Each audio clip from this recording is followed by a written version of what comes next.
वक्त का किस्सा है। एक गांव में दो दोस्त रहते थे। एक का नाम बिट्टू और दूसरे का नाम मीठा था। उन दोनों ने मिलकर अचार का कारोबार शुरू किया और मीठे की बीवी अचार तैयार करती थी और वो दोनों बाजार में बेचा करते थे। उन दोनों का कारोबार बहुत अच्छा चल रहा था। दूर दराज से लोग उनसे अचार की बोतलें खरीदने आते थे। आज भी वो दोनों आपस में मुनाफा बांट लेते हैं। फिर अगला दिन होता है, वो दोनों दुकान पर होते हैं तो दो ग्राहक आते हैं। बिट्टू जरा अपना स्पेशल वाला अचार तो देना, काफी दिनों से खत्म हो गया था। तो मेरी बेगम तो मुझे खाना भी नहीं दे रही थी, इसीलिए तो मैं अचार लेने आया हूँ ताकि मुझे खाना मिल सके। भाई साहब, आपको फिक्र करने की जरूरत नहीं है, आप घर बैठ कर ही ऑर्डर कर दिया करो। मीठे भाई हम डिलीवरी भी करते हैं। वाह बिट्टू, ये तो बहुत अच्छी बात है, तुमने तो मेरा काम आसान कर दिया।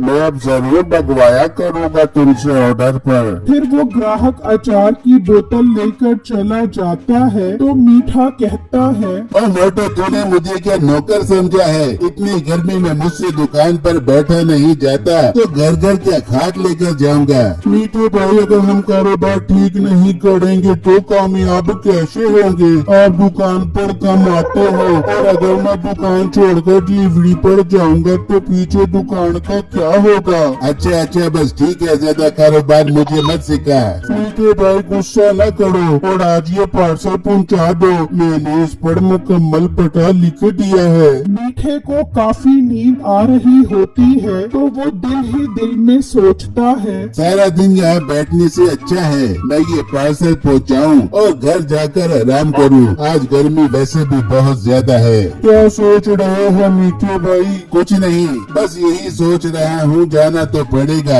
आखिर कारोबार को कामयाब जो करना है। फिर मीठा अचार लेकर निकलता है और कुछ ही देर में एक घर के पास आता है और घर का दरवाजा बजाता है। तो दरवाजा खुल जाता है तो मीठा घर के अंदर घुस जाता है। वाह वाह, आज तो मेरे मजे हो गए। घर तो काफी शानदार लग रहा है, यानी इधर काफी माल होगा। घर पर कोई नहीं है, इसका फायदा उठाना पड़ेगा। फिर मीठा तिजोरी से सारे पैसे निकाल लेता है और वहाँ से चला जाता है। फिर अगला दिन होता है तो गांव में लोग ये बात कर रहे होते हैं कि गांव में चोरी हो गई है, जबकि दूसरी तरफ मीठा मजे से लेटकर आगे के मंसूबे सोच रहा होता है। मीठे दुनिया तो चोरी कर ली, लेकिन आगे क्या सोचे? मुझे तो बहुत सारा पैसा चाहिए। ये अचार बड़ा बड़ा के तो मेरे नाजुक हाथ घुस गए हैं। मोटी नाक वाली औरत, अपने हाथों की इतनी फिक्र है तो मेरी तरह दिमाग लगा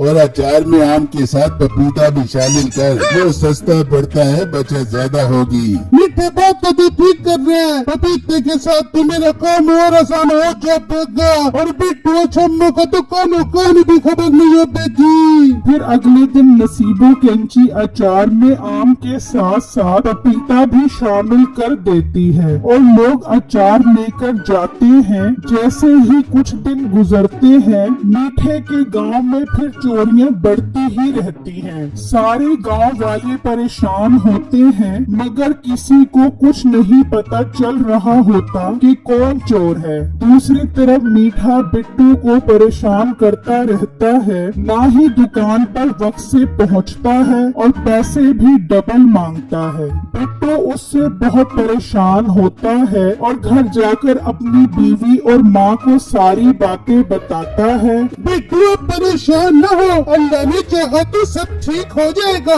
बस अब अपने हिस्से की मेहनत जारी रखी, बाकी सब अल्लाह पर छोड़ दी। हाँ बेटा, तेरी बीवी ठीक बोल रही है, तुझे अपनी मेहनत में कोई कमी नहीं रखनी चाहिए। बाकी रिस्क देने वाली तो अल्लाह की जात है। हाँ माँ जी, आप लोग ठीक बोल रहे हो। इस तरह कुछ अरसा गुजर जाता है और बिट्टू का कारोबार दिन ब दिन खराब होने लगता है। बिट्टू बहुत परेशान होता है कि उसके कारोबार को किसकी नजर लग गई। तभी वहाँ एक ग्राहक गुस्से में आता है। बिट्टू भाई, ये तुमने अचार में कौन कौन सी चीजें मिला दी है? इसका बिल्कुल भी वो जायका नहीं रहा। इतनी इतनी सारी बोतलें लेकर गया था, अब लगता है सारी फेंकनी पड़ेंगी। भाई साहब मुझे माफ कर दो, मुझे नहीं पता था। आइंदा आपको शिकायत का मौका नहीं मिलेगा। नहीं भाई, तू अपना अचार अपने पास रख, आइंदा मैं तुमसे कोई अचार नहीं खरीदूंगा। फिर अगला दिन होता है तो कुछ लोग अचार की शिकायत लेकर आते हैं। बिट्टू, हमें लगता था तुम ईमानदार इंसान हो, खाली अचार बेचते हो, मगर तुम भी बेईमान लोगों की तरह अचार में मिक्सिंग करने लगे हो। आइंदा हम तुमसे अचार नहीं लेंगे। फिर वो लोग वहाँ से चले जाते हैं और बिट्टू बहुत परेशान हो जाता है। जब मीठा दुकान पर आता है तो उससे इस सब की शिकायत करता है। मोटे, तू क्या कहना चाहता है? साफ साफ बोल। मीठे भाई, आप लोगों ने अचार में क्या मिलाना शुरू कर दिया है? कोई भी ग्राहक अब अचार खरीदने को तैयार नहीं है। आप कारोबार को क्यों खराब करने पर लगे हो? इस तरह तो हम सड़क पर आ जाएंगे। देख मोटे, ज्यादा बकबक करके मेरा दिमाग न पका। मैंने अचार में कुछ नहीं मिलाया, तूने खुद ही कुछ मिलाया होगा, इल्जाम मुझ पर लगा रहा है। मैं जा रहा हूँ और आज पैसे भी लेकर जाऊंगा। मीठे भाई, अचार बिका ही नहीं तो मैं पैसे कहाँ से दूं? वो मेरा मसला नहीं है, अगर कारोबार नहीं कर सकता तो छोड़ दे, मैं अकेला ही संभाल लूंगा।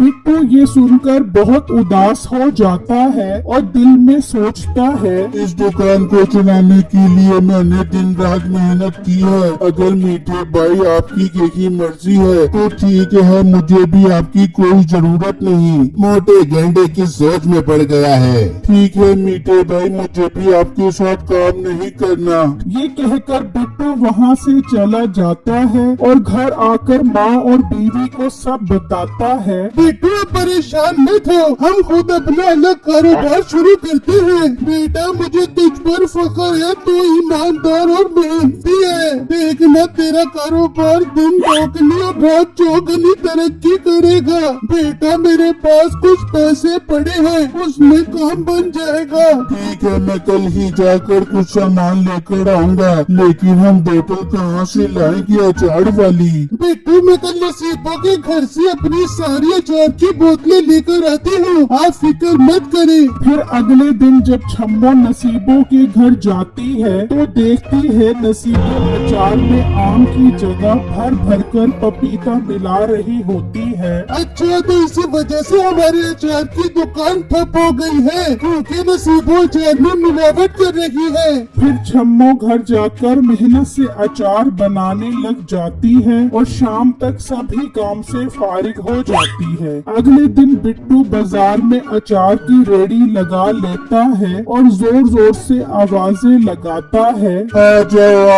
आके अचार ले जाओ। पहले अचार चखो, फिर उसके बाद उसे खरीदो। काफी देर कोशिश के बाद वहाँ आखिर कुछ ग्राहक आ ही जाते हैं। एक आदमी अचार चखकर देखता है तो बहुत खुश हो जाता है। वाह वाह, आज आया ना पुराने वाला जायका। मुझे 3 बोतलें दे दो, इससे पहले कि अचार खत्म हो जाए।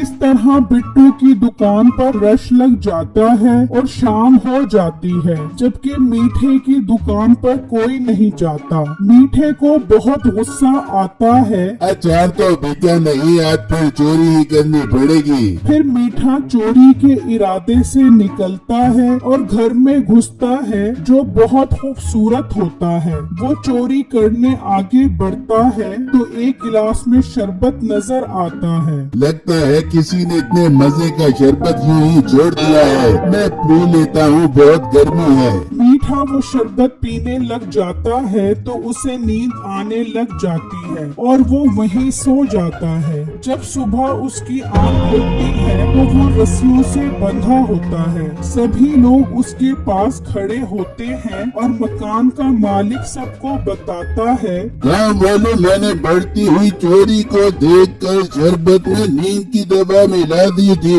कि अगर चोर मेरे घर आया तो वो इसे पीकर बेहोश हो जाएगा और आखिर में चोर को पकड़ने में कामयाब हो गया।